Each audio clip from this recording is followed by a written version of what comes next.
युवक बौद्ध मण्डल नेपाल YMBA या गोशाले प्रज्ञाश्री मास्तपीर बिच्छु पाखे बृहत धर्मदेशना ज्याजु जुगुदु YMBA या अध्यक्ष राजन साके सभापतिते बृहत धर्मदेशना ज्याजु येले शनिबार जुगुख बर्मा बिज्यामा प्रज्ञाश्री मास्तवीर बिच्छु पाखे अनात्म विषय बृहत धर्मदेशना ब्या बिज्यागुख त्यो बेलामा राजकुमारहरू बुद्धसँग म त परे राख्दियो म जस्ता हजारौं विद्वान आए पनि कोही पनि एउटै वचनमै सामना गर्न सक्ने हुँदैन भनिदिन्छन्।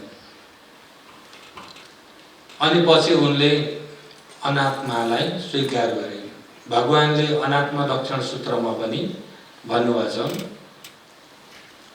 रूपम भिक्खवे अनात्ता भिक्खवे रूपम रूपखण्ड अनात्ता आफ्नो अधीनमा छैन।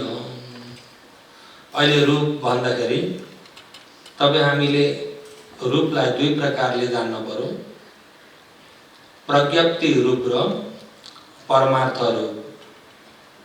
प्रज्ञप्ति रूप र परमार्थ रूप लोकले देख्ने रूप र साँच्चै ज्ञानले बल्ल जानिने रूप। अहिले यो रूप लोकले देख्ने रूप हो। यसलाई लोकले देख्ने समाउँद समाइने यसलाई प्रज्ञप्ति भनिन्छ। बौद्ध धर्म या प्रचार प्रसार यागु आजु बृहत धर्मदेशनाइ ज्याजो यानगुरका गोशा खलक थाकुदु।